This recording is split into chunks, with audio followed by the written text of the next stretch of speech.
100-day debate, known as the Constitutional Convention, was one of the most momentous occurrences in United States constitutional history, and the event that would take place in the Pennsylvania State House during the time would set the United States on the course towards becoming a true constitutional republic. The Constitutional Convention took place on May 14th to September 17th, 1787, in Philadelphia, Pennsylvania.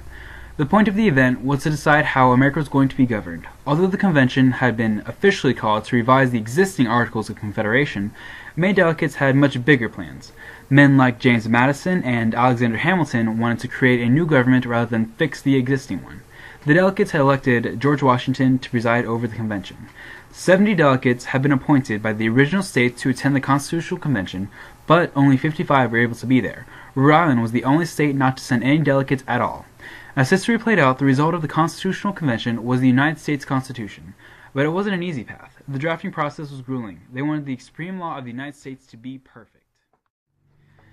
In this scene, you will see wealthy-looking men, business, and landowners. These men were the ones present at the Constitutional Convention, and these were the men who were supposed to be representing everyone from the colonies.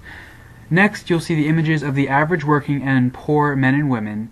These people didn't have a say in what was happening to their countries. The first plan proposed for the new government was the Virginia Plan.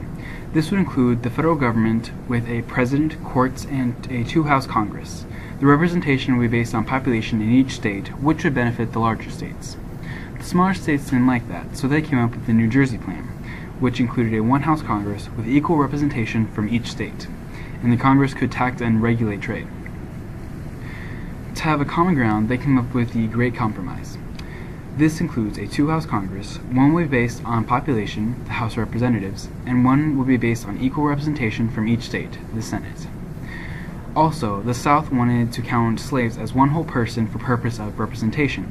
The North didn't like that, since they didn't usually count slaves as a whole person in any other thing. So, to compromise this, they came up with that slaves would equal 3/5 of a whole person.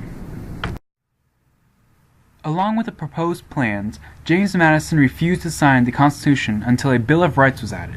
The Bill of Rights was set in place so that every American was entitled to these rights, and the government couldn't take them away. The finished Constitution has been referred to as a bundle of promises. It was only through give and take that a successful conclusion was achieved. The framers of the Constitution had gone far beyond revising the Articles of Confederation. By conferring extensive new powers, the convention gave the federal government full power to levy taxes, borrow money, establish uniform duties and exercise taxes, coin money, fix weights and measures, grant patents and copyrights, set up post offices, and build post roads. The national government also had the power to raise and maintain an army and a navy, and to regulate interstate commerce.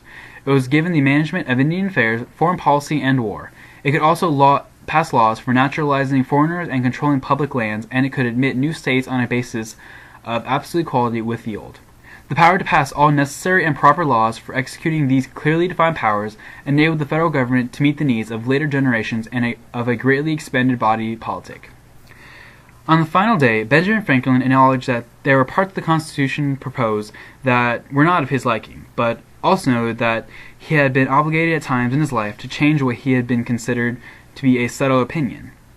He urged all the delegates to lay aside many reservations they felt and signed the document with him.